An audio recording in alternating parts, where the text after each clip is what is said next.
Okay, everyone, welcome to another KWS Research Forum. And this time we have Sean Gerber with us, and he's going to talk to us about streaming and the streaming competition that we see right now, and then ultimately how streaming is going to influence or impact the future of consumer entertainment. And so I'm really excited about this conversation. And a little background of how I came across this. Sean is co-host of MCU Fan Show, but as one of the things that he does in addition to that on his Patreon is he has something called Fan Show Biz, where he talks about the business of entertainment and making the movies and the programs that we enjoy. And one of those episodes was over streaming and what different services need to do heading into 2021. So I reached out to Sean. He was gracious enough to join us to talk about this. And so I want to welcome Sean. Thank you for being here. And if you could give us a little bit of background as to where your interest is with entertainment and the streaming services, and then kind of bring us up to today. Sure. Well, first, thank you very much for having me. And as far as how this kind of came about for me, I mean, I've been a big movie fan and comic book and superhero fan for all of my life. And at the same time, it's been an all-encompassing thing where I've not only been a fan of the movies that we see and the stories that we get on television, but the whole how it's made, the entire business of it. And so for most of my life, that was just the movie business and the television business. Um, and streaming obviously is something over the past several years that has kind of emerged, and I wasn't paying as close attention to it until it started paying attention to my superheroes, and so that of course developed that interest. But I've always been there and been aware of it, and been researching it and following it, and reading tea leaves as best I can. And also I do work in entertainment, so I don't just come at this from having no idea how television shows get made or any of that stuff. I've been a part of that process. Not that that makes me a certified expert on it, but it's not my background. This isn't coming from nowhere. Um, so it's a combination of my professional life, mild-mannered entertainment professional by day, fan show and fan show biz podcaster by night. And that's given me, and I'm endlessly fascinated by the business of it. Cause I think that the more you know about the behind the scenes and the background on how all of this stuff works and how it all gets made, that ultimately informs the analysis that I have when I'm breaking down things that we might be able to expect to see or anticipate in the MCU, which of course I love, or anything else. It just allows me to be better informed all around on the subjects that I just love talking about. Yeah, and thank you for that, and thank you for the kind of the introduction or the background where you're coming at it. And so one of the excuse me, one of the first things I see as someone who's relatively new to looking into this, and other people who may be relatively new, is kind of a discussion or a defining different things. Mm, For example, when you read about how these different streaming services are doing, and when we're talking about the streaming services, for the purposes of this conversation, we're kind of sticking to Netflix, Disney Plus, HBO Max, Peacock. We may get into some Amazon Prime Video and Paramount Plus, CBS All Access for the next few days. Um, but when you read about these competitors and you read about mm, how well streaming services are doing, they're based on subscribers. And so right. that's where I want to start is what is the like a technical definition of a subscriber for a streaming platform, because there are many different variables that kind of play into that. So let's start there. What is a subscriber for a streaming service? So a subscriber would be anyone who has a paid account. So you're not a Netflix subscriber technically. If you might be a Netflix viewer, but you're not a subscriber if you're not the one paying the bill and you're uh, binging if you're watching off of somebody else's login, as many do. So no, your subscribers are the actual people who are paying every month, or some of them like Disney Plus offer an annual subscription. You're regularly billed for your streamed entertainment. That's what makes you that is what makes you a bona fide subscriber to any of these services. Okay. And so when a lot of these services launched, and they're still offering these deals, Mm-hmm. they have partnered up with different services, whether Right. they're mobile phones, whether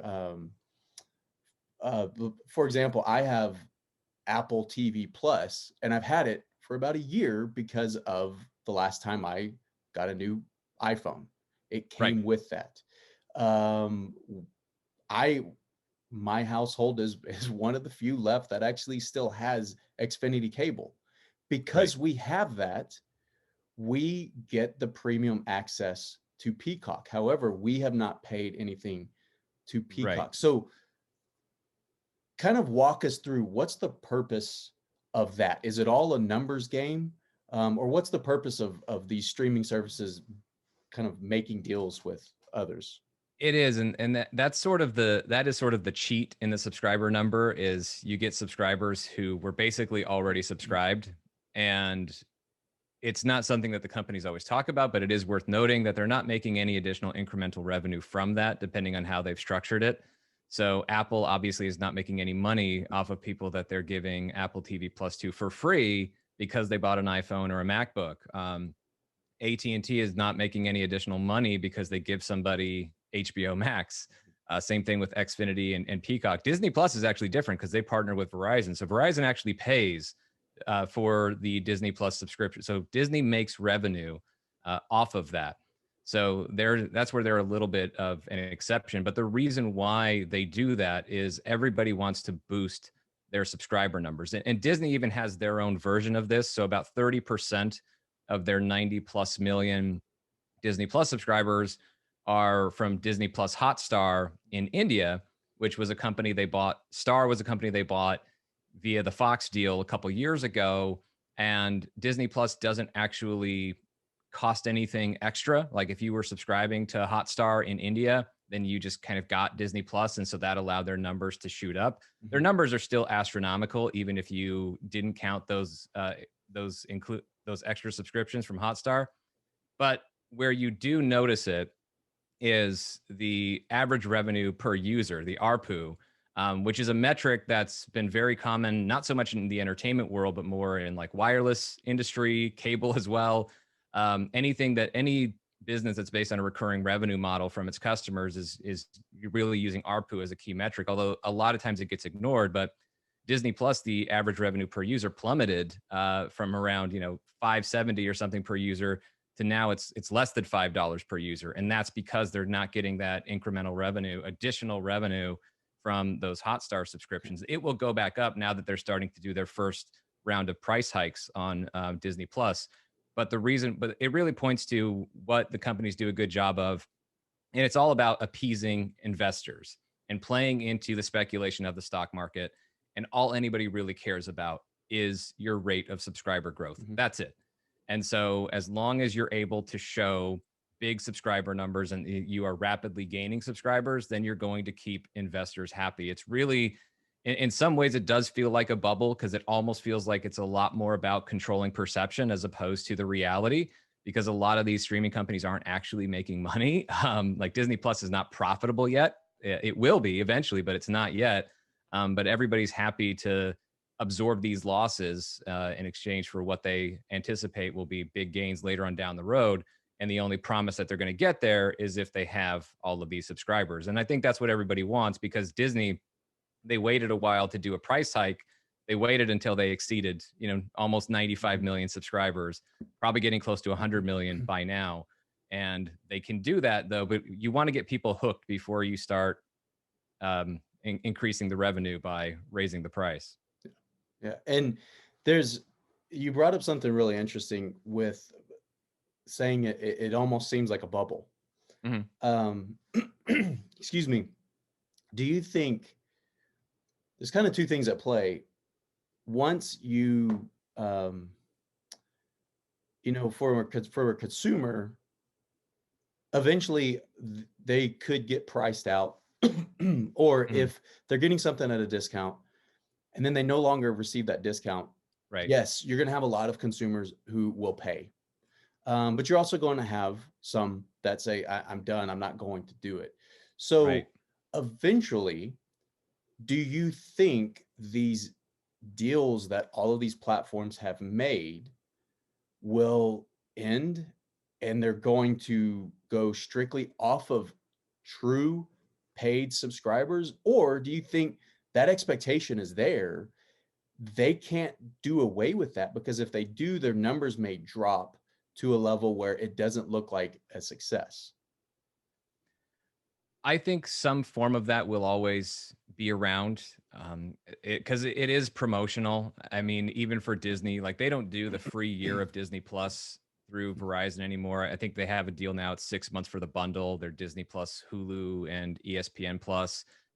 I think for something like AT&T, they probably don't care. They'll probably leave HBO Max on there forever, free for their subscribers. And I guess their hope is that you'll become a paid HBO Max subscriber should you ever leave AT&T. But their bigger hope is you're never going to leave AT&T. So for some, it depends on what you want to do with it. If you really care about your streaming service all by itself, then obviously you need to make sure you're very aggressive in retaining subscribers. But it's a different equation if it's a value add on top of other things that people are paying you for. So I think for Apple, I don't know if they're just going to keep allowing people to have and just re-upping these free promotions every time somebody buys an iPhone or a MacBook. Apple at this point doesn't even appear to be yet a real player in the game. It still feels to me like they're dipping a toe in the water as opposed to really diving all the way in. So you're really looking more at companies like, well, Netflix, which started the whole thing, Netflix, Disney Plus, and you include Hulu as part of that Disney streaming ecosystem and HBO Max. But yeah, I think there to some degree the promotion is already there. But what you have to hope is that eventually the promotional period ends, so you're making full revenue off of somebody, except for with the exceptions like the Xfinity and AT&T examples. But you give yourselves a good chance at being able to hook them. You know, if somebody inertia is a very powerful thing, which is why everybody grumbles every 6 months or so when Netflix raises their prices, but most people don't Yeah. take that step and unsubscribe because of that. They're not happy about it, but they stay subscribed.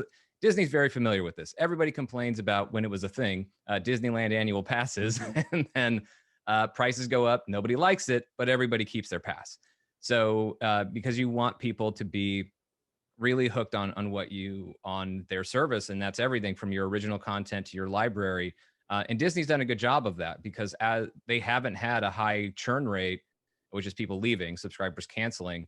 They haven't seen that, even though a lot of people now over the past couple months have ended their free promotional period through Verizon. That 1 year expired for the people who had it, and they're not jumping off of Disney Plus. They're paying for it. And so, um, you're exactly right with inertia and how important that is. Mm-hmm. And because you brought up something like the Disneyland annual passes, there's also something with consumers that it's a sign, whether it's a sign of prestige or um, membership or something that keeps people re-upping, which Yep. definitely explains why when annual passes get raised now at Walt Disney World and whatever Mm-hmm. the new thing will be at Disneyland, people keep doing it. That's the same thing. Mm-hmm. Fewer people drop their um, season tickets to sporting teams for the same reason. They want to say they're part of something. Right. Do you think that exists with streaming platforms, that someone says, I have to be a Netflix subscriber, I have to be a Disney Plus subscriber? Or do you think it's more con- convenience for the consumer that they will add and drop as they need? I think it's a bit of both. I think that Netflix and Disney Plus are definitely in the strongest positions right now, as their subscriber numbers reflect. And it is a powerful thing that people want to be part of the cultural conversation.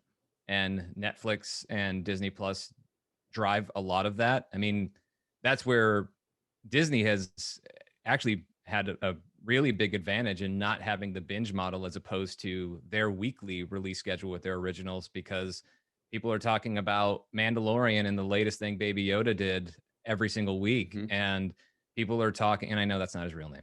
And people are talking about right now, people are talking about WandaVision week to week, and it's staying at the height of cultural conversation for several weeks now. And I think so that is a powerful thing. If you don't want to be left out. So if everybody's watching WandaVision and you're not, and you haven't subscribed, and they're talking about it, and you haven't been subscribed to Disney Plus, well, now you need to check it out because you want to see the show and see if you want to jump in on all the fun. And so that is a powerful thing. But convenience is also, I think, a motivating factor. I think convenience is more of why you stay, because once you get used to it, you find your comfort zone with the streaming platforms that you like, and you just kind of roll with it. I think the unique challenge, or a very different challenge now for Netflix, is they still have a really strong reputation for originals. Every few months they have a new hit. Maybe nothing for a while on quite the level of like a Stranger Things or something like that. But a few months ago it was Queen's Gambit. Late last year, early this year, it's Bridgerton, and these are shows that are driving the cultural conversation. But what Netflix is starting to lose is they've been able to just license everybody else's library, and they don't have that anymore. Like Peacock took The Office, and it's not going to be on Netflix anymore. So that's where the inertia really comes in to help Netflix, because people aren't getting what they used to get in exchange for their Netflix subscription, and it's only getting more expensive. And we'll see if people stay with Netflix out of comfort, out of habit, as opposed to it being the service they really want. But what you really want to be able to do, because there's so many streaming platforms out there, at this point, I think the norm is going to be consumers having at least 2 streaming subscriptions. In a lot of cases, probably 3. But if you're in that third spot, that's where you're in the danger zone, because that's the toggling position, right? That's the one that Yeah. people are going to switch on and off and rotate in and out based on what's available. Their top 2 is probably the one that they're going to stick with on a regular basis. Okay. And I want to put a mental pin into something you just said so I can come back to that. When we talk about the competition Hmm. between all of these brands, and taking original content away and putting it on your own or their own Right. services. But before I do that, I do want to kind of another definition is when you read about how successful they are, they're talking about subscribers, but when you're looking at like a top 10 list of what are the most popular shows right now, Hmm. you're looking at you're looking at minutes watched and total minutes watched or Right. streamed. And I'm guessing they do that because it's not everyone, and I don't know how rare it is, but not everyone starts a show and finishes a show in one sitting. Right. I very seldom am able to do that. I'm typically watching 10 minutes here, 15 minutes here. Right. Occasionally, I'll get to sit down and watch a whole show from beginning to end. Um, but can you explain a little bit about why they use total minutes streamed to when they're looking at comparisons in these lists and things? Well, one important thing to note first on that is this information always comes from third-party firms. The companies don't really share their data on how many people are actually watching their shows and how many are watching it for what length of time.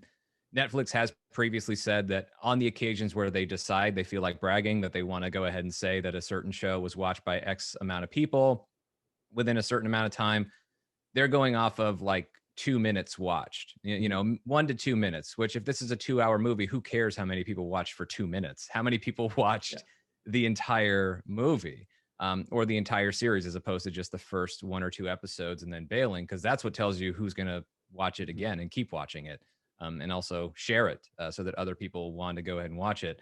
So the studios actually kind of guard that information. And it's the first time where they've not really had to be fully transparent, because there's always been third party reporting on things that was accepted as a standard and as reliable. Nielsen ratings for television, or of course, box office for movies. Streaming, we don't really have that. We have those metrics from third party firms. I don't yet know, and I don't know that it's been demonstrably proven exactly how reliable that information is, because we know that the studios aren't sharing it. So whatever they're using to access that information, I don't think we know how much we can really count on it, but it is there. And if you are going to look at that information and try and take something from it, then what people usually do is they take the total minutes watched and they divide that by the runtime of the program to try and estimate how many people actually watched it, although that can also include rewatches. Mm-hmm. And so that's kind of what you try to use to figure out how many people really even cared for that thing. But it all comes with that caveat, is you don't actually know if that information is fully accurate. Yeah. Okay. And so then kind of the next thing that comes from that is when we talk about the number of subscribers and then the number of total minutes watched or streamed, the subscriber number includes, as you said earlier, only people who have an account that they are paying for or that they have received. So basically, if you have a Right. household of 7 people, that's one subscriber. Yep. But then there could be, like in some services, there could be up to 7 profiles. So everybody Right. has their individual profile. So do you know if that is calculated somewhere, how many different profiles each one of these streaming services have? Or is it Right. just kind of built into that number of total minutes streamed and that's where they account for it? I think that that number, I mean, I'm sure every streamer has it, like how many profiles per account and what are they all watching. They're tracking everything you watch. Mhm. So when I'm talking about the minutes watch data, I'm not saying the streamers don't have it. I'm just saying they don't Yeah. share it. I know they Yeah. look at it for Yeah. themselves internally. We just don't get to know exactly what it is in official terms. Um, but no, the subscriber is the actual paid billing. They're not using additional profiles to try and inflate subscriber numbers or anything like that. Or if they caught doing that, they might get in trouble with the SEC. I'm not sure if they're publicly traded, as pretty much all of them are. I'm sure they look at that and they're looking at trends. They're looking for patterns in consumer behavior, like every company that deals with consumers is ultimately going to do. And I do think they use minutes watched, even if we don't know what the official numbers are. They have to use that, and I'm sure a number of other metrics to measure audience engagement, because there's always that question of like, well, how do they even know if it's successful? Because in movie terms, it's easy. We Mhm. spent X amount to make this thing and market this thing. We received Y. Y was more than X, and it was high enough. It was enough more than X to call it, a decent profit, a return on the investment. And it can be this one-to-one thing. It's isolated incidents, whereas streaming, it's a lot harder to isolate it. So usually, what they have, and I think every company probably has a different one with the way that they do it, but I think it's an overlap of using minutes watched and also gauging. You're trying to gauge two things. How much do we think this contributed to new subscribers and therefore new revenue within this past month or whatever time period they want to lay out for it? And then they also want to figure out how much is this helping towards retention? And the Mhm. way they're going to figure those things out is like, yeah, when we dropped WandaVision, we got X amount of new subscribers during that period. WandaVision was probably the biggest motivator of that. And then for retention, like that's where the total minutes watched is helping them figure out like what percentage of our subscriber base is actually tuning into this, and are they watching the whole thing? Are they watching multiple times? Because obviously that's pointing to it having retention. So you can figure out and estimate a number that you want to give to that thing and try to say that this was a monetary success for it. But it is a lot harder, and it involves a lot more estimation as opposed to the cold hard numbers of movies. Although Yeah. when it comes to movies, every studio ever will always tell you they never made a profit on any of them.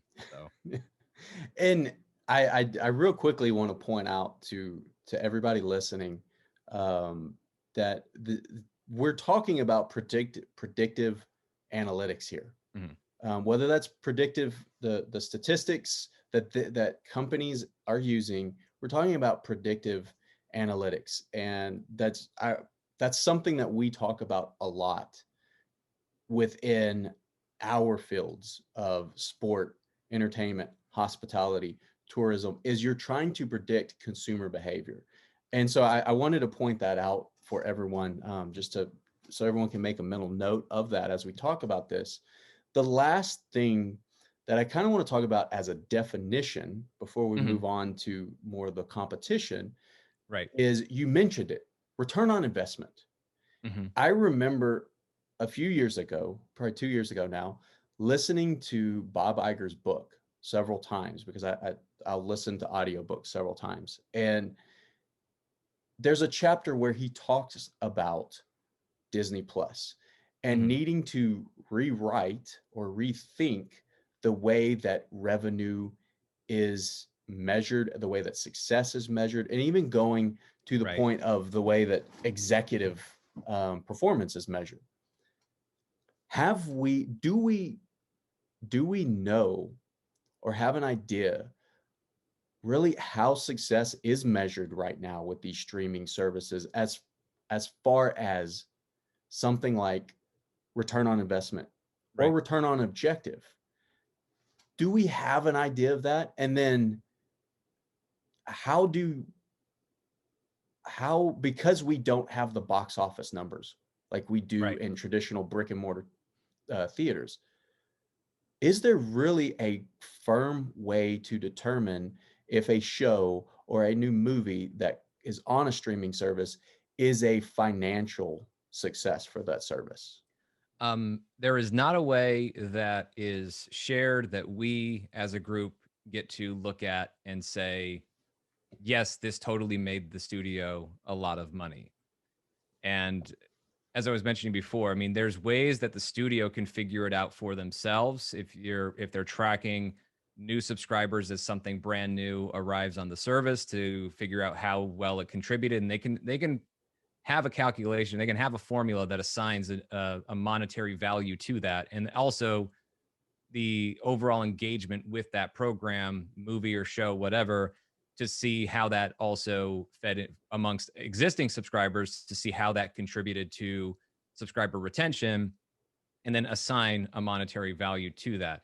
It is, I don't even think internally, and maybe they would dispute that, but I don't even know that it's possible to really have to assign a specific numerical, like monetary value to a performance of a streaming item. It can't be as direct as it is for an isolated individual movie, because when you're talking about a movie, it's all just going, and even with traditional television with advertising, you can look at, well, based on the ratings, we're charging this for the ads that play during this show, so we know how much money this show Mhm. is making for us. A little bit harder to do that with streaming. Well, for streaming with ads, you can, because you know how much the ad revenue was worth for people who watch that program. But when it's just based off of subscriber revenue, a little bit harder to do that, but not impossible. Otherwise, they wouldn't really be doing it. But it is very different from movies, because movies, you could always say it's all going in one bucket. Mhm. So everything we make off of that movie goes in that movie's bucket, and we know how much we spent. But even then, it's worth noting that while I know there's a lot of frustration because people have loved to cover box office and talk about box office, even that always had a caveat. Yeah. Studios don't publish their budgets publicly. It gets reported on, and that's not to say the reporting isn't reliable. It is, but it's still an estimate. Yeah. And I mentioned before, studios will, through their creative accounting, will act like no movie ever made any money, so they don't have to pay as much out in profit participation and all the other things that go with it. But movies, it was easier to calculate revenue because you had really four primary sources of how a movie makes money. Before it ever hits the box office, it's making money off of promotional partnerships slash product placement. So when you see Mhm. a brand, what everybody seems to be driving the same make car in any movie. So like in Iron Man movies, it was Audis, and Avengers, it was an Acura. So you know, those car companies are paying for that. The studio's making money off of that. Then they're getting their box office revenue. Then they're getting their traditional home release revenue, which would be sales and rentals of physical Blu-rays as well as digital copies. And then you have the licensing revenue. Licensing, it used to be if you're Disney, when they were licensing their programming to Netflix and Mhm. getting money from Netflix for that. or also licensing your films to other channels, other networks, other cable channels. Like there's still Marvel movies that play on TNT and places like that. So those are your four main buckets of revenue, but you can isolate that on an individual movie basis. Although usually, even then, that's not quite how it was done. Movies were often packaged as part of licensing deals, so it still wasn't quite individual in that sense. But it's a lot easier to tell, I think, anyway, even for the studios. I'm sure it was easier to tell how profitable one individual movie was Mhm. via the traditional release format as opposed to the streaming. But the good thing about streaming is nobody seems to care. Investors only want to know about the subscriber growth. Yeah. So then when, because Netflix, they're, I want to say they launched their streaming service 2007, I believe. Mhm. Hulu launched about that same time. Right. But then really it's been within the last 3 years or three and Hmm. a half years that you've heard all of these studios and all of these companies trying to get into the streaming game. Right. What do you think is the root of that for, like, these two major streaming services have been around for 10 plus years. Right. Um, and more recently, we've seen this explosion of people wanting to get in. I think the reason for it is at some point people came to the realization that while there were nice short term gains in licensing their movies and their shows to a company like Netflix or Hulu, that ultimately there was more money and I would say more security in keeping it for yourself. And Mhm. because streaming platforms became more and more prevalent, not necessarily in the television space, but actually in the sports place. Like that's where Disney got their streaming platform. They bought BAMTech, which had done Mhm. MLB streaming. And so once they knew that we have the model, we have the ability to have a streaming service, then let's just go ahead and let's make our content exclusive there. And I think that that was a smart move for a lot of companies, for some of them, but it also calls into question like how many can really succeed, like how many of these can really flourish. But I think the whole part of it was this is what it's going to take in order to really be successful long term. And if all we do is sit back and license our content over and over again, we'll make some money doing that. But at the same time, we also actually we keep ourselves smaller and we make ourselves a target for acquisition. And they Mhm. don't want to be acquired. And executives don't want to be acquired and then be laid off for the sake Yeah. of redundancy. So um, there was streaming offered sort of a long-term security, but only if you do it right. Disney has certainly done it right. Remains to be seen with some of the other players. And that's where I want to transition and talk about more of the competition between these Mhm. services. And that's where, again, we're really talking about brands like Netflix, Disney Plus, HBO Max, Peacock, Mhm. um, and we could throw in Amazon Prime Video, but I know they don't need that. Right. Apple TV Plus, Apple doesn't really need that. But then a service like CBS All Access, which is, we're recording this at the end of February 2021, and about 6 days is going to become Paramount Right. Plus. Um, do you Netflix? If you look at subscribers, Netflix is far and above the most, I guess, quote Yes. unquote, successful. Right. Do you think there is a brand or company that is pushing the competition between everyone? Not necessarily subscriber numbers, but the moves that they are making Mhm. is is creating tension or this emphasis for other companies to either follow suit or try to find their own path to combat that.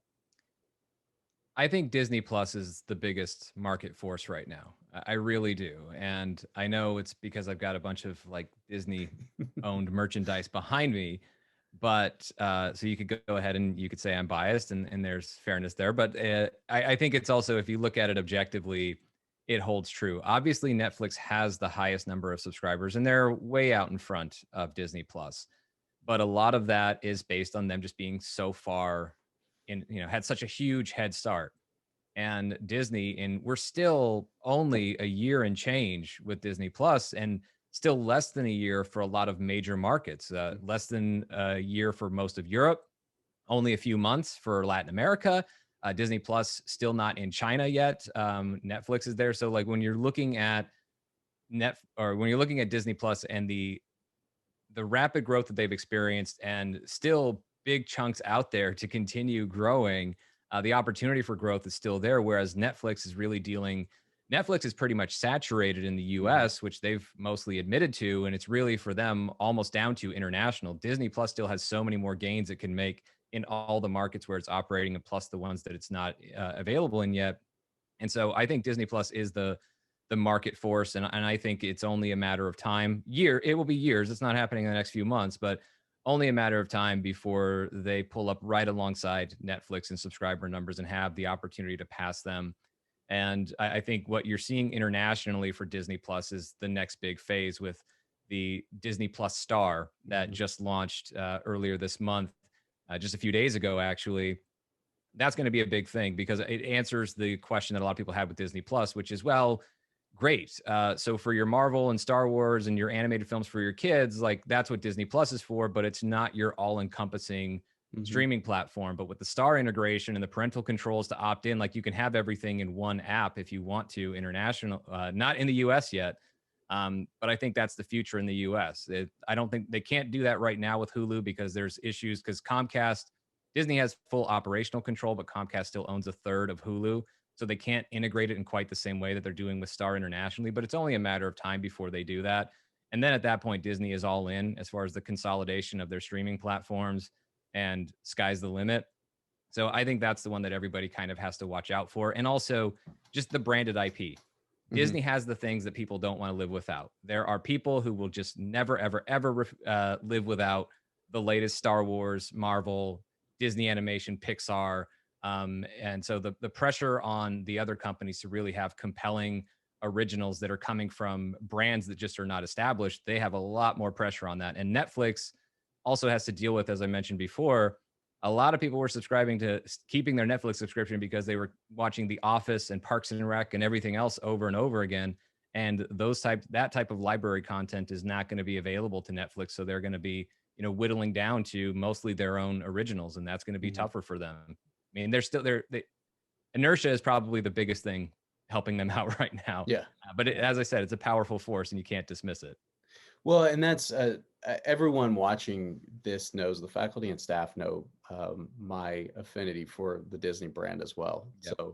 So everybody knows kind of, there may be at least the perception of bias on my end. Sure. But I look at, well, you touched on Hulu and you touched on Star. Star launched this last week internationally.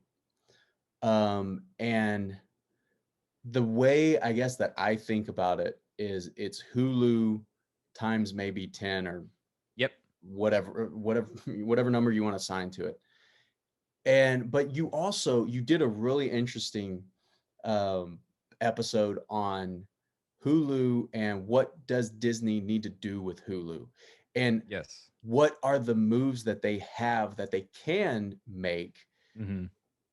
And it all comes from the competition that they have with Comcast Universal. And so if you could just briefly explain a little bit of that, and then kind of talk about what Disney really legitimately can do with Hulu moving forward to put themselves in the best position to be successful for the long run. Yeah, I think Hulu is the biggest question that Disney has to answer because Hulu historically has not been profitable, and Disney expects to be able to turn Hulu into a profitable streaming platform. But I think the key to that is more integration and even full-on consolidation with Disney Plus, like you see with Disney Plus Star. But the history of this is Hulu was kind of what started out as a joint venture between several studios, and over time, different studios sold off their stakes, and eventually where Disney became a majority owner was when they bought Fox, because Disney already owned 30%. They picked up the 30% that Fox owned. And then I think it was Warner who owned another 10%, but that was divest. Warner basically sold their interest, and it was evenly, proportionately split between the two remaining owners, which was Disney and Comcast. So Disney had 2/3 of Hulu. Comcast has the other third. A couple years ago, they made an agreement that by 2024, one of two things can happen. Either Disney can force Comcast to sell its 1/3 stake in Hulu, or Comcast can force Disney to buy the 1/3 stake in Hulu. And that seems like a simple enough thing, but where that's been complicated is that there is a minimum amount that's several $billion that Disney will have to pay, but it can go up. There's a floor that they'll have to pay, but it will go up. So the more Hulu is worth over the next few years, the more Disney will ultimately have to pay to buy Hulu from Comcast. And that's why Hulu is not international. When Disney first bought Fox, the idea was that Hulu would become international, and they even talked about it, but they decided to use the Star brand instead because it's not Hulu and Comcast has no entitlements to it. So whatever they do in the U.S. that boosts the value of Hulu, ultimately just makes it more money that they're going to have to pay to get it. And obviously Comcast is going to say, yeah, you definitely need to buy it from us because it's worth more money now, and we want we want our cut. So it's this double-edged sword now. It's this catch-22 where it's like we want Hulu to be successful, but not too successful. And I think what they need to do is one of two things. And I don't know that these are realistic options, because until you have companies that are willing to play ball, it's nothing but me just pontificating. But I think one of two things needs to happen, which is the first option is they need to go to Comcast and buy Hulu now, and be able to buy them out. And that way Disney is free to do whatever they want to do with Hulu. The other thing they could do is if they could find a buyer for Hulu to buy their stake and Comcast agrees to that, or if Comcast wants to turn into the buyer and buy 2/3 of it, although I think Disney would have had a better chance at swinging that deal before Comcast had launched Peacock. Mhm. But if they can convince someone to buy out their stake in Hulu, and they can just let Hulu go and go ahead and then just have Star in the US, I think that's the fastest, the quickest way to resolve these issues for them. Otherwise, Hulu's going to spend the next 3 years in a bit of the holding pattern that we've mostly seen. Okay. And I think that I remember when reading about the Fox acquisition and reading about Comcast's late game bid for Fox, Hmm. and just from because of what I write about, thinking, okay, is this something that they really want Fox, or is this just a way to drive up the price on their competitor? Hmm. And so at the time, I thought this is just a way for them to drive up their price on the competitor. But I did find it interesting that they handed over is kind of a, I guess, Yeah. layperson's term, but essentially they gave up control of Hulu. They Right. gave Disney Hulu. And I remember thinking that's really interesting because both companies are now starting their services. And Hmm. I really thought that whichever company ended up with Hulu, that was really going to become kind of their streaming service, that it would Right. either be rebranded as Disney Plus or it would have been rebranded as Peacock. And so that's why when I listened to that episode, it was really, really interesting that it kind of started making more sense as to, well, it kind of led to more questions. Yep. Did either company really want Hulu? It seems like Disney wanted, and at the time at least, wanted Hulu because Right. they now have full operating control. But it kind of led to that question over, was this something that either really wanted because they were starting their own brands? Hmm. Um, I don't know. That's a interesting. Do you have any thoughts on that? Because that's I just an do. interesting Yeah. question. I don't think, in hindsight, I don't think Disney likes that they made this deal. And I think that they probably wish they had divested Hulu like immediately, sold that off, and just took that money back to recoup some of what they had spent to acquire Fox in the first place. Or that maybe they had offered to make the deal the other way around, that Comcast is the one that has to buy them out as Mhm. opposed to them buying Comcast out. I think the reason why they didn't have as much confidence in that immediately is they knew that Disney Plus had a more specific focus, and they wanted to have a general entertainment streaming platform that could include R-rated movies and TVMA programming. And obviously, they wanted a home for FX originals, which they do have with FX on Hulu. So there were motivations for it, but and I think they felt like they needed it because what they couldn't immediately do, particularly in the United States, is a lot of the movies that are on Star right now in Canada and the UK, wherever else, it's movies Disney doesn't even have the rights back to yet. Because even when they bought Fox and they acquire all these movies and all these shows, some of them are still subject to pre-existing licensing deals, so they wouldn't be able to fill up a brand new general entertainment streaming platform at the same time they were gearing up for Disney Plus. So that's probably where they felt like Hulu came in handy because Hulu had existing agreements, existing licenses, as well as the next day on demand TV deals that they have, as well as the live TV offering that they have. So Disney probably saw value in that and thought that was the best way to go for general entertainment. But I think they probably feel a little bit hamstrung by it now and wish that maybe they had just launched a smaller general entertainment service with whatever content they had, and then just maybe charge less for it. And then as it got bigger, you could move the price up over time.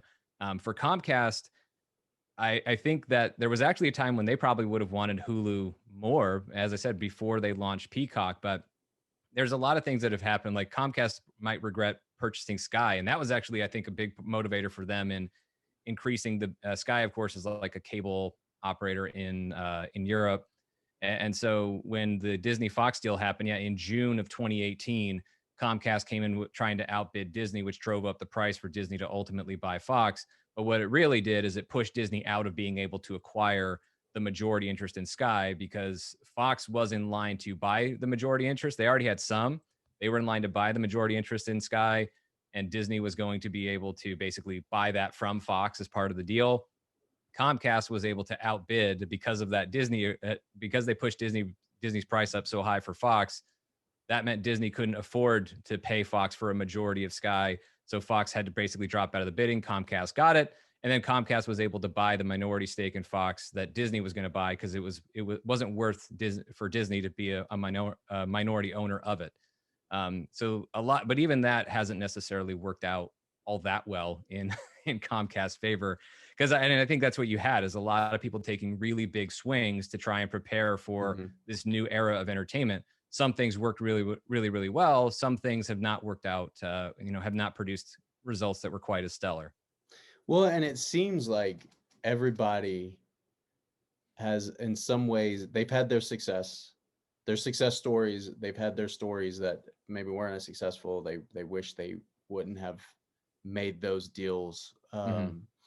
And that's something that's very common when you look at competition and you look at Yep. especially if competitors rise to the level where they think of each other and their consumers think of these brands as rivals, is they are people refer to it as keeping up with the Joneses, Right. where you're constantly trying to outspend, and that kind of leads into this next question of these companies are trying to outbid each other to the Right. point where um like Comcast Universal bought back Friends from Hmm. Netflix. A and it's just on the surface, it's interesting to think about because that's content that they created and they bought that back. They essentially bought out their licensing agreement so they could put it on Peacock. And you have HBO Max they bought Friends so they could have Right. on HBO Max. And so everyone is spending a lot of money for these. For example, the report I have read, HBO Max paid over $500 million for Friends. Right. Comcast paid $500 million for The Office.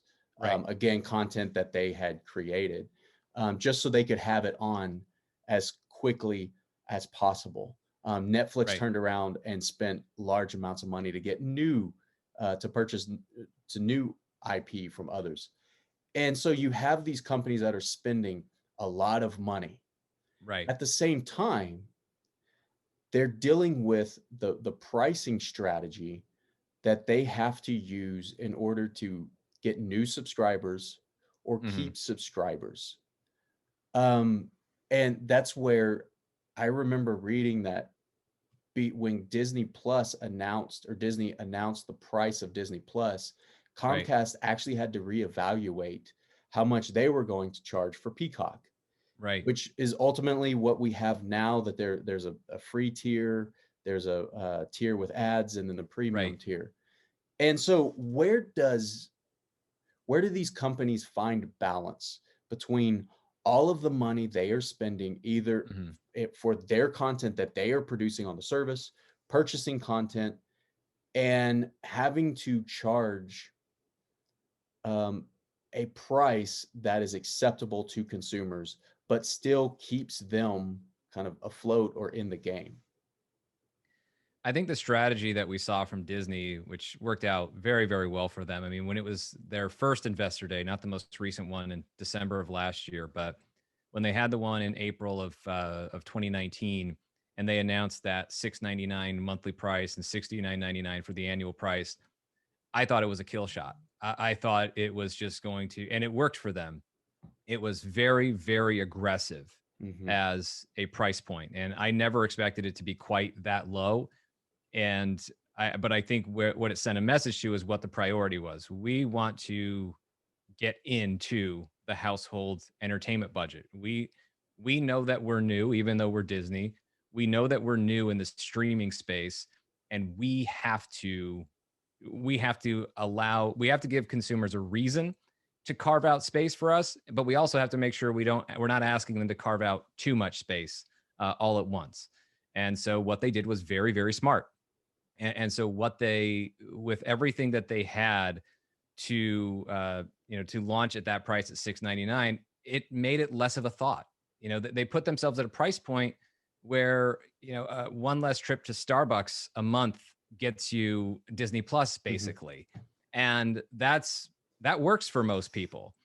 I think, but they also had the advantage of being ready. I mean, Disney saw this coming before anybody else, right? Before the other, I mean, aside from the actual companies like Netflix and Hulu that were already doing it, amongst the major studios, as far as launching their own streaming platform, Disney was really the first out the gate.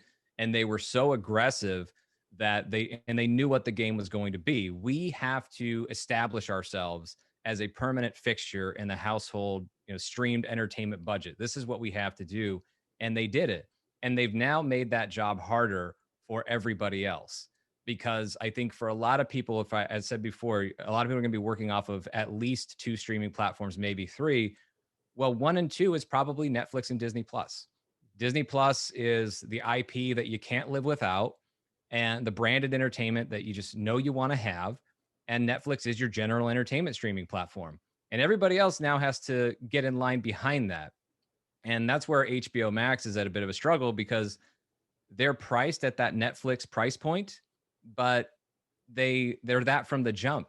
So except for people who already had HBO or have AT&T and T and they're getting it without spending any additional money, but as an actual retail subscriber, meaning they're only paying for HBO Max, that price point is tough. To ask people to carve out an extra $15 for you and they're not already subscribing to your service, they don't already know it or value it yet. That's a lot. Peacock, I think, was smart in that they had the free option, but it was their only option. Peacock has somewhere in 30 something million subscribers right now, but it was really important for them to just get a foot in the door, is to have an option that wasn't paid, because I'm sure they knew that we're late in the game. If we ask people to pay for a service they've not yet seen, they're just not going to. They're not even going to entertain that option. So now what Peacock is hoping to do is they obviously have to try and turn free subscribers into paid subscribers. I don't know how well they're doing that just yet. But at least it gives people an in to see the service and experience it and see what's available. And they do show you what's available. Hmm. And they give you the little like purple feather graphic on there in the corner to let you know what's part of the premium service and what you'll be able to watch if you upgrade.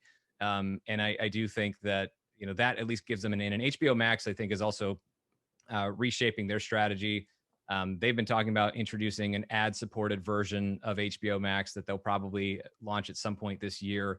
And I think that's also an acknowledgement that we kind of have to do this. Not enough people are checking us out.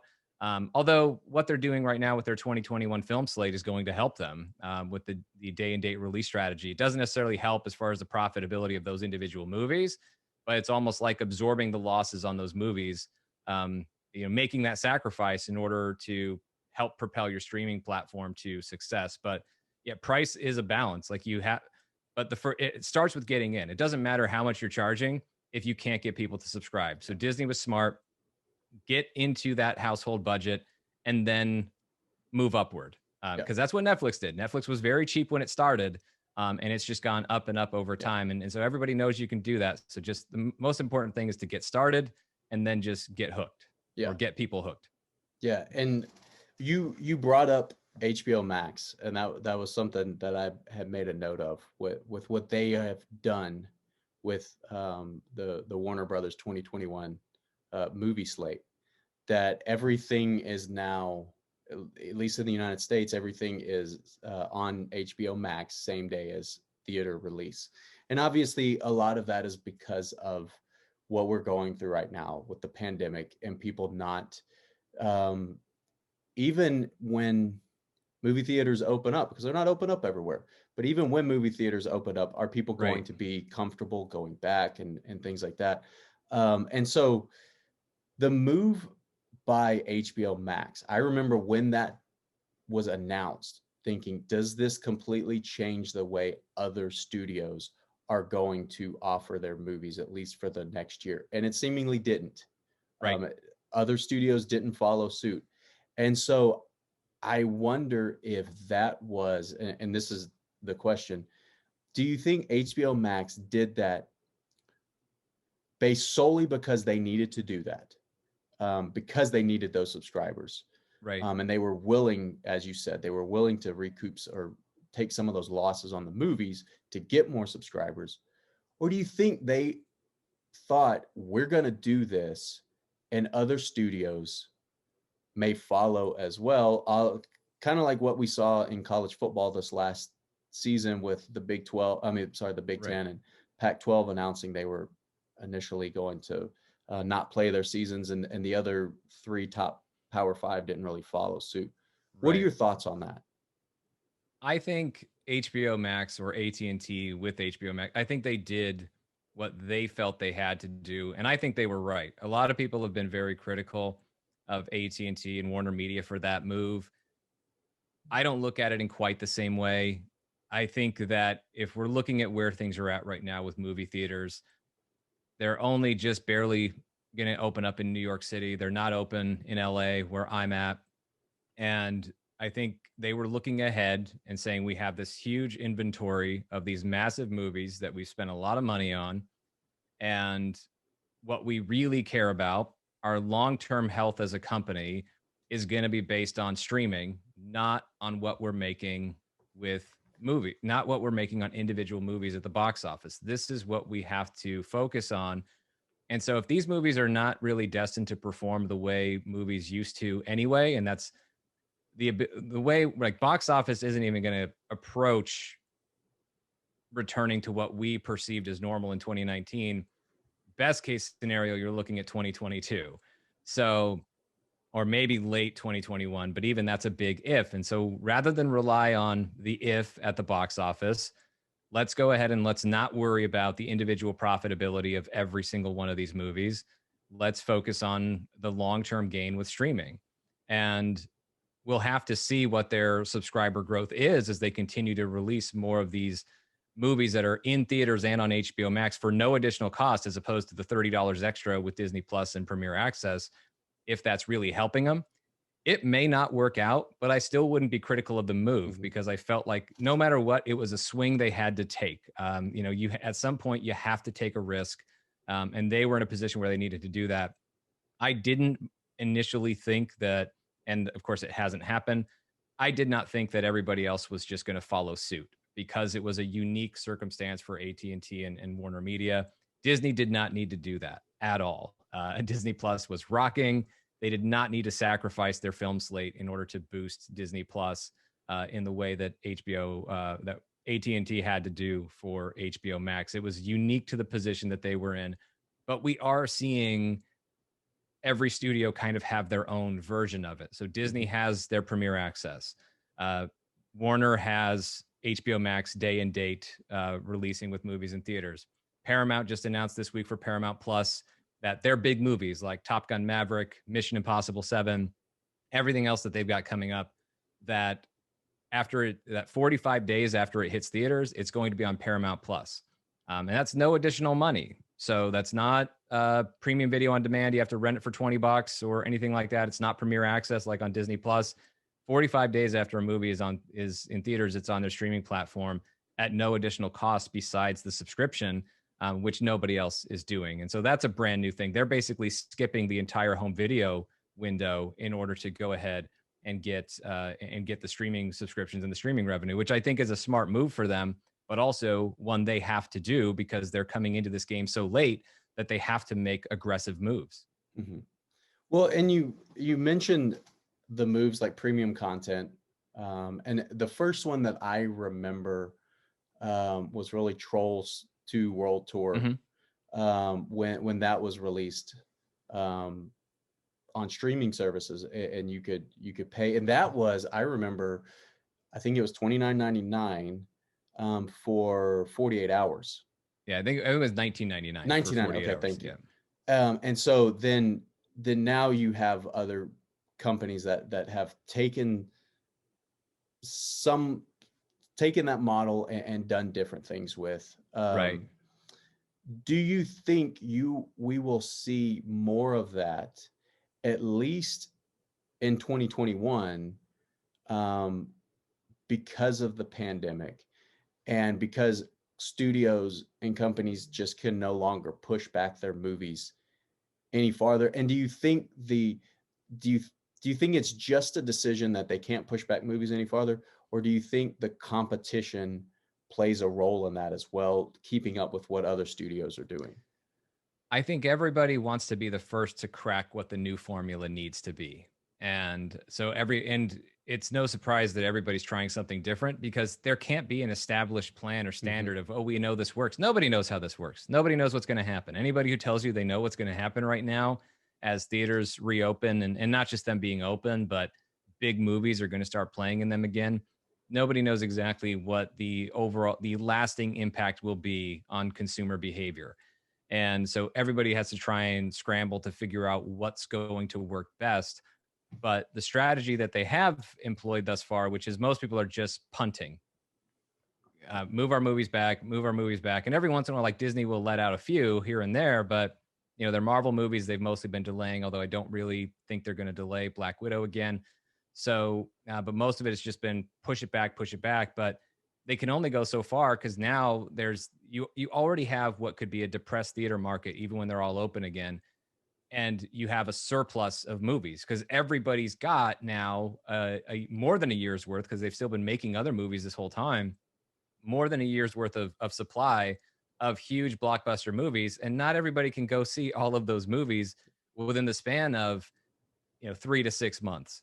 So in order to really counter, like, you can't just keep feeding into this logjam of movies that are just waiting to come out.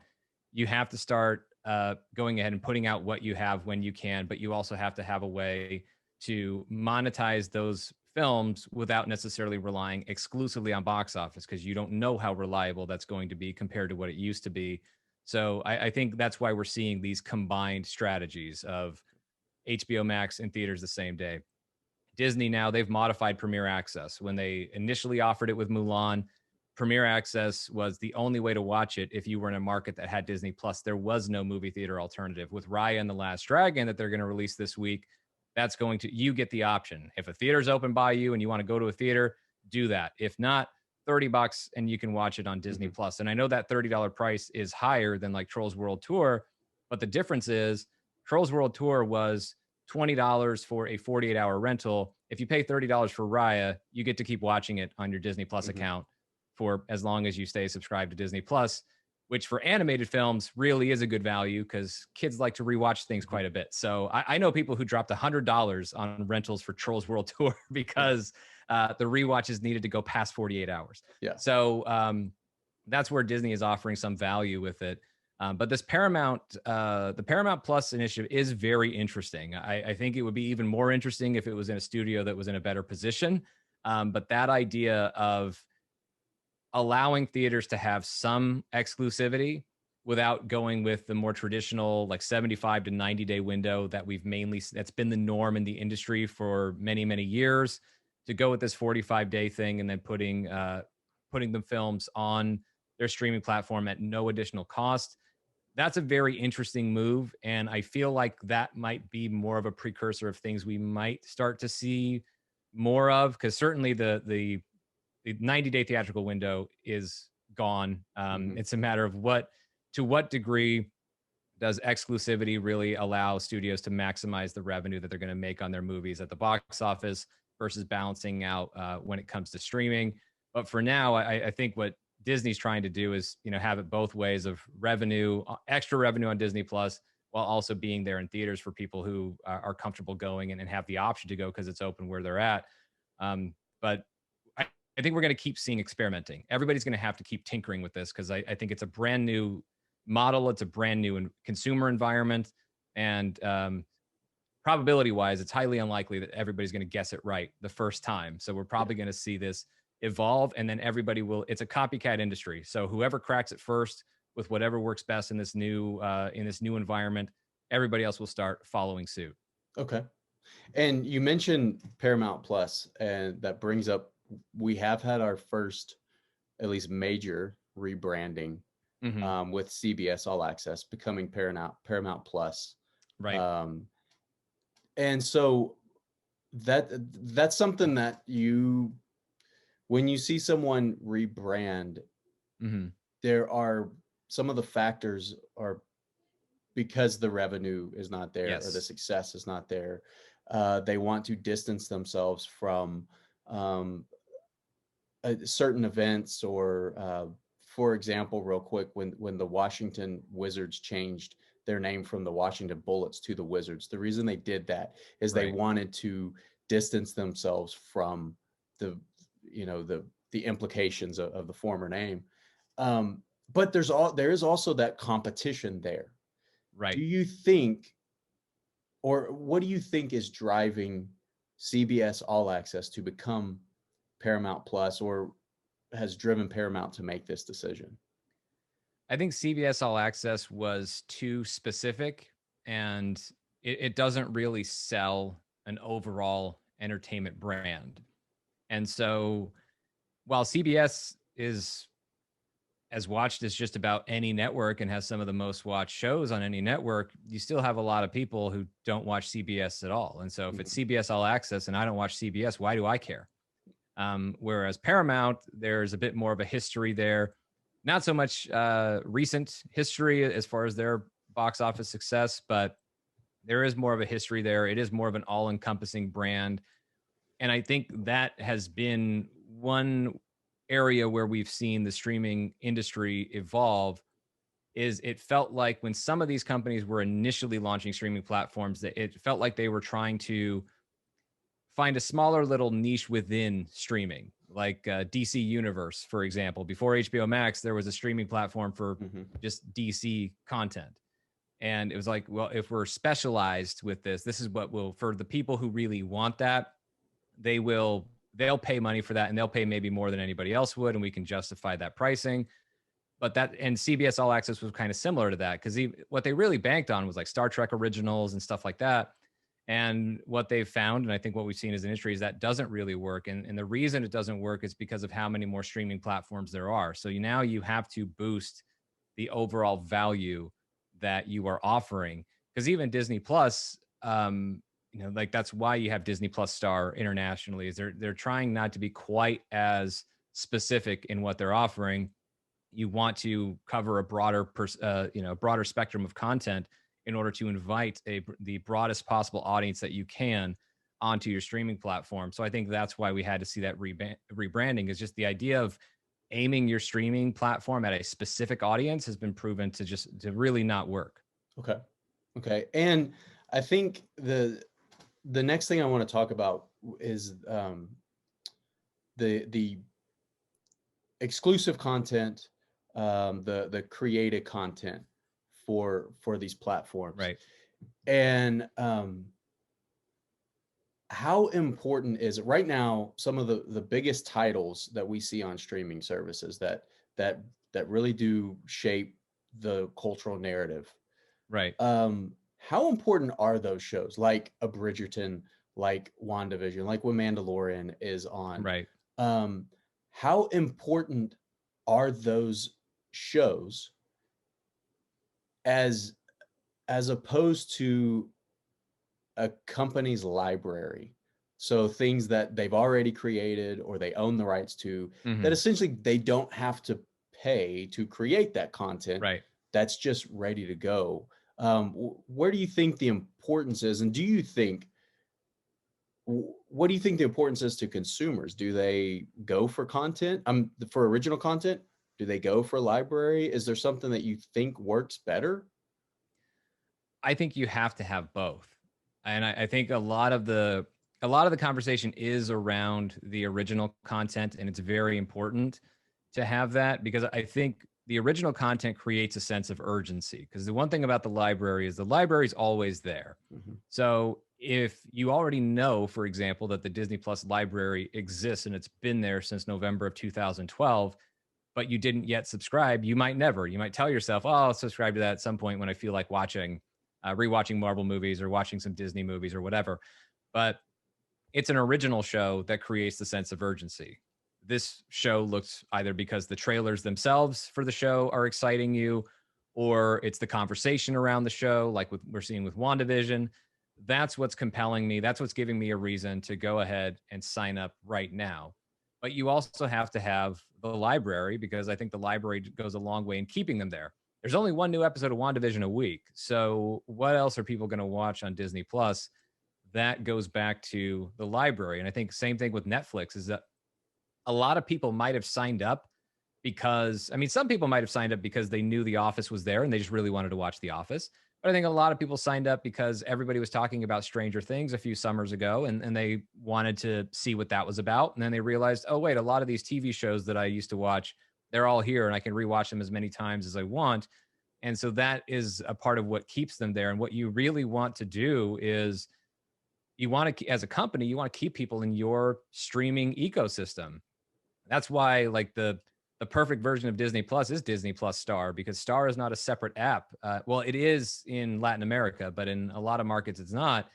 And that's the best version of it because nobody ever has to leave Disney Plus. You can actually merge Disney Plus with Star and have Star titles showing up on your Disney Plus homepage, depending on your parental control, content control settings. So it makes sense to do that. Like I don't want anybody to leave because if somebody's in my Disney Plus app and they go back to or my HBO Max or Netflix or whatever, and they hit their home button on their Apple TV or their Roku or whatever they're using. Now they're seeing the tiles of all my competitors. I don't want them looking at my competitors any more than is absolutely necessary. So you want to keep people in your streaming ecosystem.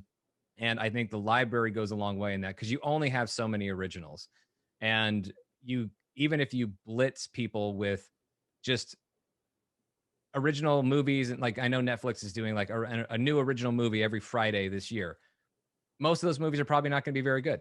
And most of those movies are probably not going to get watched by the vast majority of Netflix subscribers. I think it's quality over quantity as long as you have a library to back it up because people will just go back to what they already know is quality and they're fine rewatching a lot of that stuff as long as the new content that you give them that is maybe obviously not as frequent but when it's there it delivers. And I think Disney Plus has done a pretty good job of that with their two biggest originals out the gate with Mandalorian and WandaVision. And I think with Netflix, another disadvantage that Netflix has with their binge model, as I talked about, week to week allows the conversation to go on for a lot longer. Like the conversation with Bridgerton is already not what it was in the middle of January. The conversation with WandaVision is actually bigger than it was in the middle of January, and that's because of the weekly release schedule. And so with Netflix, with their binge model, I think they do make, and not having the library that they used to have anymore with licensed content, they're making themselves more susceptible to being in that, ending up in, for some people, and they already are with that on my streaming budget, they're in that toggling position. Hmm. I switch on for a month and I binge everything that they've dropped recently that I wanted to watch, and then I switch off for 3 months and then I can go back on. And I think that is a challenge that Netflix will eventually have to deal with. And even if they want to change that by having a weekly release model, they've conditioned their audience to Yeah. expect a binge model. Nobody's angry with Disney Plus because they don't offer a binge model, because they never did.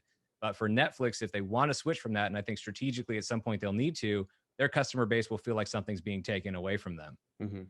Well, and on that topic, I know that there have been services that have toyed with going from the binge model to the Mhm. weekly release model for various reasons, because of the conversations there. And also, if you have a 8 or 9 episode show, well, that's going to go over 2 months. Depending Yeah. on when you start it, it's going to go over 3 months. And so that's 3 months as opposed to 1 month, as far as subscriber. But another area of the content that really hasn't, some services have it, but really hasn't become a major player yet, is the live television or the live sports content. Right. And one of the big things that was going to be for Peacock was, pre-pandemic, it was going to have the Olympics on Mhm. Peacock. And I believe it was even going to be on the free option for Peacock. That was going to be a way to get people in because of Right. the number of people that watch that event. Um, what do you think the future is with these streaming services? Do you think we will see live sporting content being incorporated to these services, and also sports entertainment? Like, um, you said in one of your episodes that um, Comcast purchased or Right. merged WWE Network onto Peacock. What do you think the future is with sporting content? And is that a big emphasis for these companies? I think it's very difficult. Sports is in a unique position because, I mean, as we've seen, I mean, viewership was actually down in championship instances, whether it was the Super Bowl or the World Series or the NBA Finals. And this was at a time when people were stuck at home needing things to watch and Hmm. they weren't watching sports. So I think every professional sports league is due for a little bit of a reckoning and some soul searching of how they're going to get an audience back. But you have to go to where the audience is. And I think a huge part of why the ratings are down is linear television is just, it's been eroding, and that erosion picked up speed in 2020 Hmm. due to the pandemic. People had to find a more cost effective form of managing their household entertainment budget, and cable and satellite just not as cost effective as they used to be, because they want to have the streaming platforms. They don't want to be without Disney Plus or Netflix, but that just means they're adding to their spending of their cable bill. But they might save a little money if they ditch the cable bill and just settle on the 2 or 3 streaming platforms that they really, really want the most. And I think the sports leagues for the most part have been behind on the streaming addressing the streaming situation. And I think that's where a streaming platform like Peacock actually has a little bit of an in. And it depends on what Disney wants to do with ESPN Plus. Who wants to spend the money? And, will the NFL be realistic about what its value is at this point? Because right now they're asking for Disney to pay double what Disney did last time for Monday Night Football, even though Monday Night Football is worth less worth less now than it was when they paid the original price for it. So at some point, the sports leagues have to be realistic about what their value is, but eventually it'll have to be a more creative, collaborative partnership with a streaming platform or multiple streaming platforms.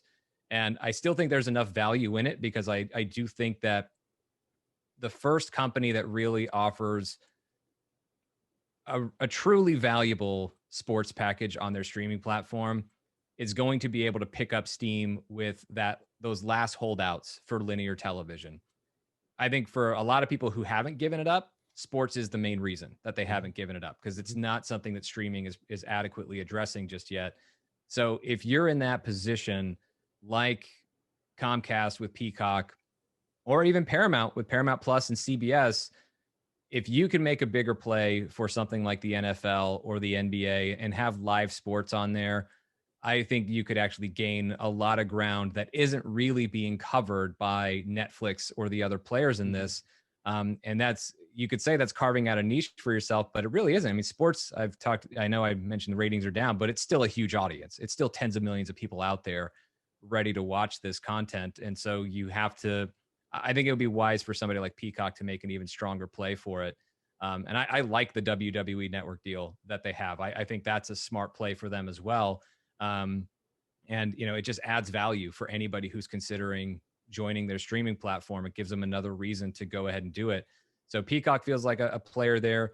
Disney at the right price, though, I also think would be interested in bolstering ESPN Plus, because that's what it's Mhm. lacking right now.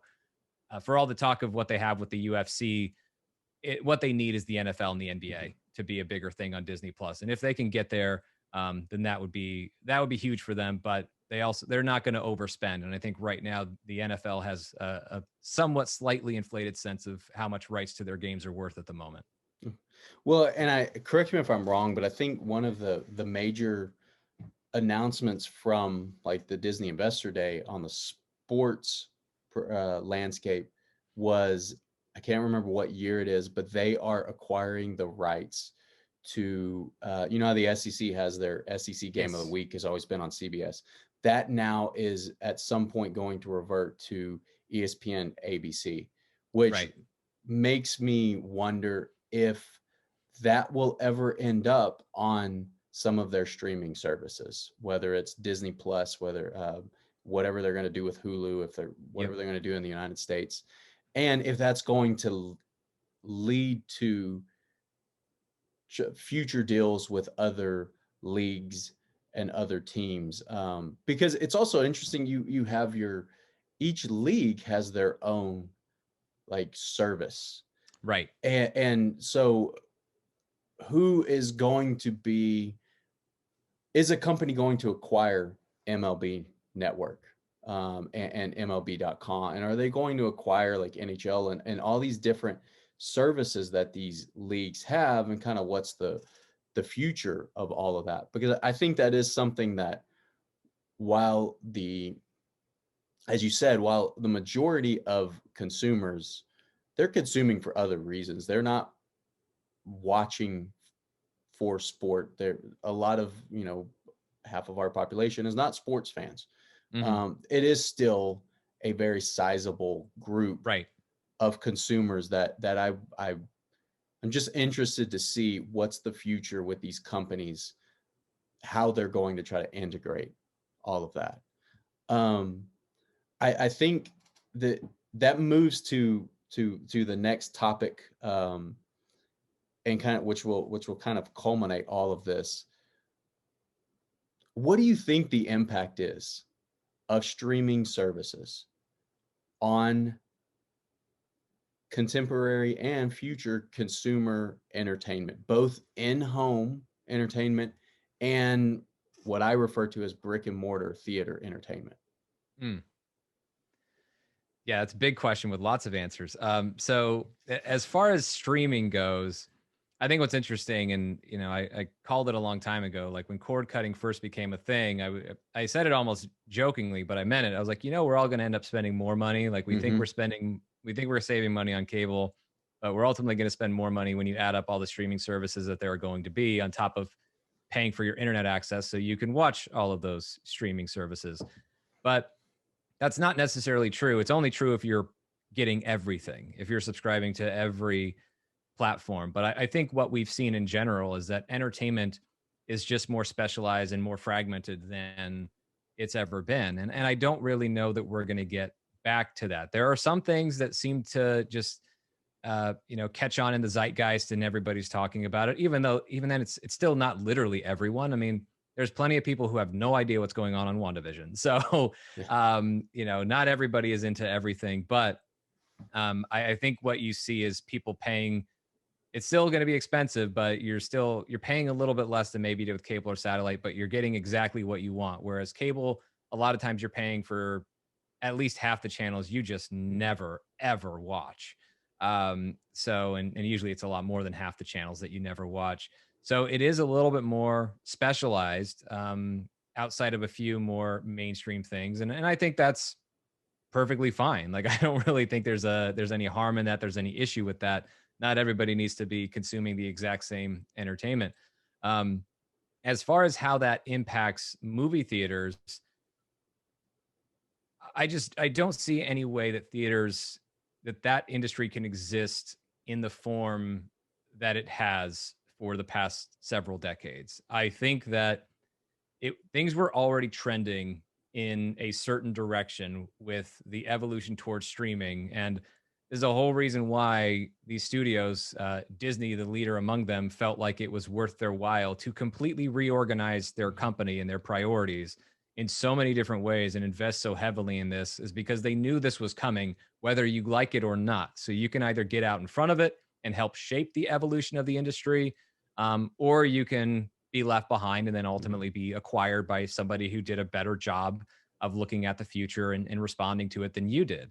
So we were already heading in this direction with streaming over basically any form of content delivery ever.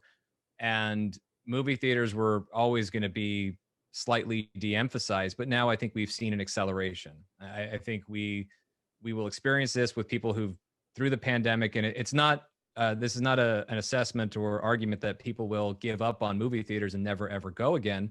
That will probably be true of some people, but I don't think that's going to be most consumers. I think where you're going to see the box office take the biggest cut, though, as we get, even when we get into future years like 2022, 2023, is most people only go see 3 to 5 movies a year. So what if it's not, everybody always boils things down to a binary equation. It's this or that.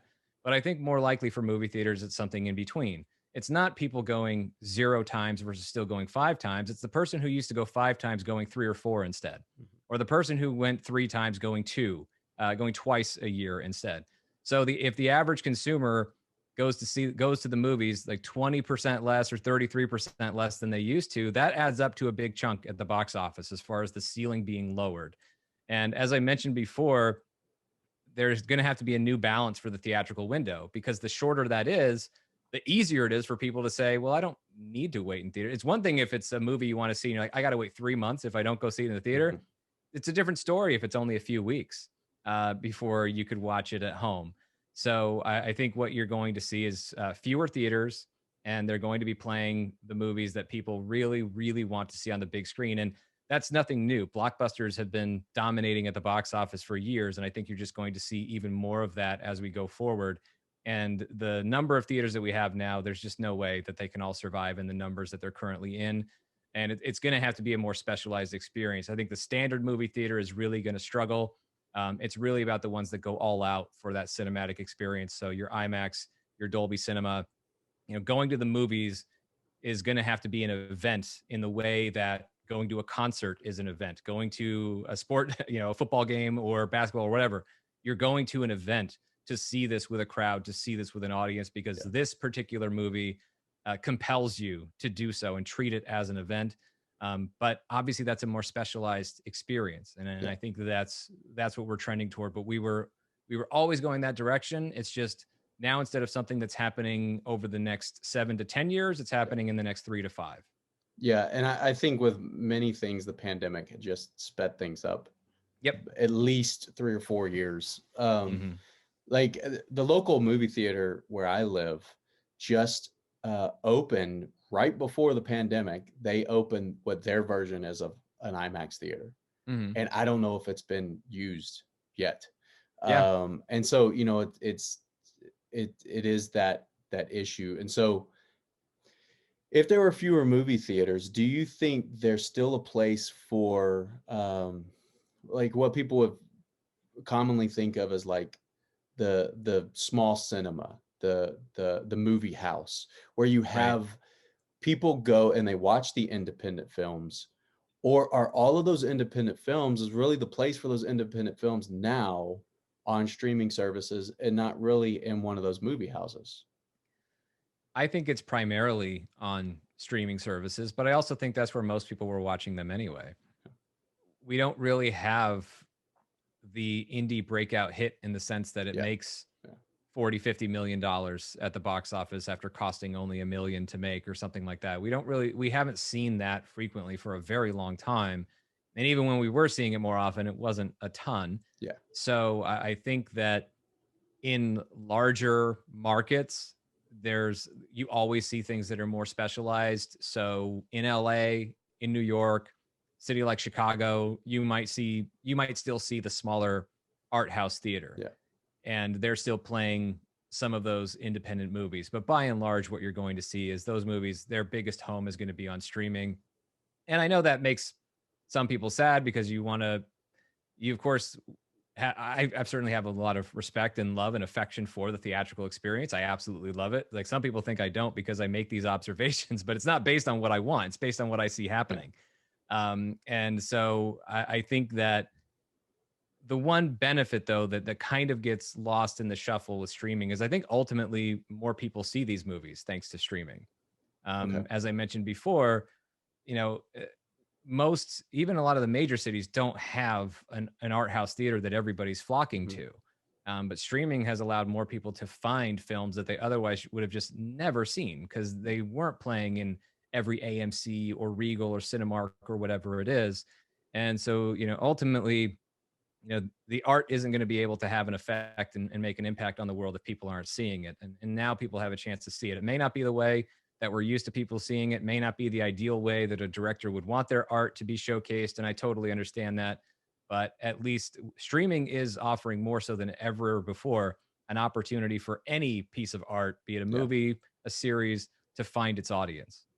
Well, and one thing that comes from that is just like I hope that, again, going back to this idea of what is return on investment and how do you Mm, measure what is successful and what isn't successful, is those, will we see those smaller budget films being made, being purchased for streaming services? hmm Or is it, well, or is the, I should say, are we going to see the major studios creating that content? Or is the model going to be, which I know a lot of it is now anyway, that they are made by independent companies, by independent filmmakers, and then purchased by these entertainment companies because it's not going to cost them, at right. least on the front end, to create that content. Yeah, Um, I still think you will see independently financed and produced films, and then they're ultimately going to be sold. And I think the benefit to indie filmmakers and indie producers, directors, and anybody who and financiers, the benefit to them now is they actually have more places to go and sell their film than they've ever had. okay. Before, you had a handful of studios, and if they didn't want your movie, that was it. Yeah. Now you have the same handful of studios minus Fox. But in addition to, so you subtract Fox, but you've also added Netflix and Hmm. Amazon and Apple. So there are more places to go with your movie, more potential suitors and buyers. And and the more people who might potentially buy your movie, if it's something that people really like and think has value for their streaming platform, then you have even more bidders to drive your price up even higher. Yeah. Yeah. That, I mean, that's a great point, and that's why that's something I never thought about, which is why you are speaking to us about these things. Yeah. The last thing that I'm wondering is, um, August of 2020, the old Paramount ruling was overturned, which Yes. essentially meant that studios could not have complete control over the distribution of their movies. Right. Um, one of one of the meanings from that, it has opened the door to the ability of studios to now own movie theater chains. Like I know Disney owns the El Capitan, but that's a one-off Right. movie theater. But um and my kind of view on it has changed a little bit after listening to you a lot and listening to other people talk about this. But do you think in the future we will see movie studios owning major theater chains to showcase their movies? I don't think we would see a studio buying a chain and operating it on the same level as like an AMC or a Regal.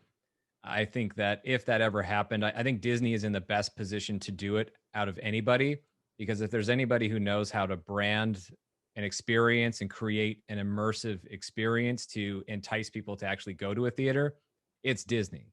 Although I wouldn't discount Universal. I mean, Universal and Disney, their familiarity with theme parks Mhm. and engaging an audience and creating an experience, they're right there. And so those are the two studios that I feel like are the best equipped to do it. I don't know how familiar AT&T is with theme parks. I mean, they have all the branded IP that they would need to have their own theaters and make a big show of it. But Disney and Universal seem like the ones that are the best suited to actually achieve that. But even if they did, it would be smaller. Okay. They would only be pursuing the major markets, and they wouldn't have a ton of screens. It would be really more of have fewer screens, but they're all IMAX or Dolby. And so that way they're charging more for it. And of course, Disney, it's not hard to see it. It's not hard to envision. You know, I mean, they have brick and mortar Disney stores all over malls Yeah. still. And so any place where there's a mall that has a movie theater, great. Let go of the Disney store and then open Yeah. up the theater and open up your Disney store Mhm. inside the theater. So as people are going in and out of your movies, they see all the stuff you want them to buy from all of Mhm. your movies. So for Disney, you could see financially where it would ultimately make sense. The only issue I see standing in the way of that, no longer the Paramount decrees that prohibited them from buying theaters. That's not an issue. The issue now is, will they see the same value in it? Yeah. And I think if you're a studio, you could say now is the right time to pounce because you could buy low at like the lowest theaters have ever been valued. But you also don't, you want to know that enough people are going to go back to make Yeah. it worth it. And so if you start seeing that there is a theater market that's still big enough, then maybe you want to go ahead and you want to buy it. But there's another option for a company like Disney, which is rather than go all in and be responsible for all of the overhead, all of the costs of doing business, and all the liability for doing business, maybe you have a joint venture with an Mhm. IMAX or a Dolby or something like that, because you're going to have an exclusive, specialized cinematic experience for your Mhm. biggest movies. And if you are Disney and you're doing that type of joint venture or owning your own theaters, you don't even have to limit your options to movies. I mean, you could Mhm. say, well, we're going to do a marathon of all 9 episodes of WandaVision or Yeah. all 8 episodes of the latest season of The Mandalorian once it's concluded. So you can show anything you want on a big screen for, you know, an audience that wants to, you know, leave their house and not watch it on, although people are increasingly buying bigger TVs Yeah. to try and have their own movie theater at home. But I don't care how big your TV is, like you're not competing with an IMAX unless you can actually build an IMAX theater in your own house, which most people don't have the money or space to do. So I think there's an opportunity there, but I also think that rather than buying at the lowest possible price, I think the studios will wait to just make sure there's a little more certainty that that's truly viable. But I also wouldn't be surprised if instead of owning it outright, it's a joint venture or partnership with like the biggest brands that we know in exhibition. Yeah, and like I said, listening to what you have said in the past and what other people have written and said, it's kind of changed my view on it a little bit, that maybe it's not as close to happening as maybe I originally thought. Yeah, And because it does open up all these other issues of, well, if right. you're only showing Disney movies, then what's the negotiation? Is it 2 weeks? Is it 3 weeks before things are only shown in a Amazon theater or Apple theater before they're Right. shown in other theaters and the negotiations there? But this joint venture is very interesting. I mean, could you imagine you walk out of a movie theater and Hmm. you no longer are a little upset at yourself for spending $100 on Right.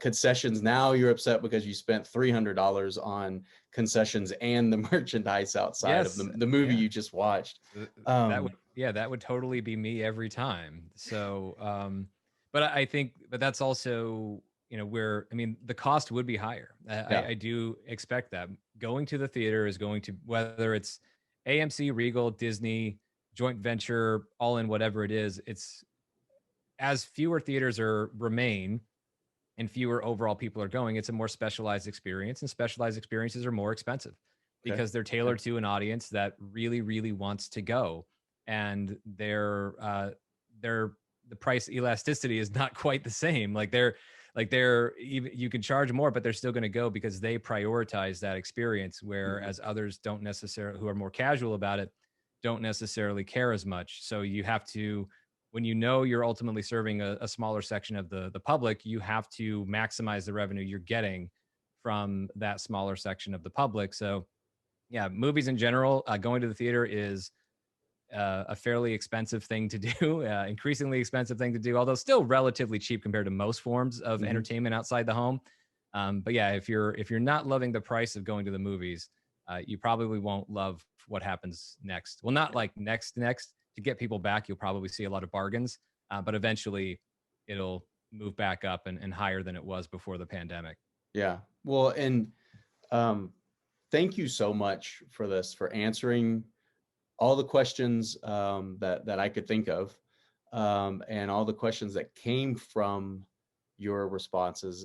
It's great to hear somebody talk about this and be able to talk about this space because, as I said, we are kind of just as a society moving more and more in the direction that um, where things are combining together and things are becoming melded in a sense. And so I really, really appreciate you being able to sit down and talk with us today. If anybody wants more information, how to follow you, how to hear some of the things that you're talking about on a regular basis, how do they do that?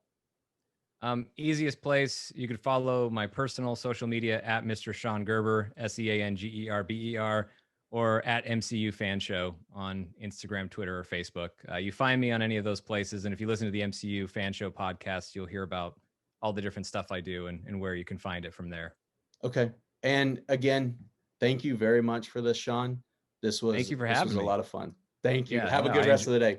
thank you. You as well. Bye.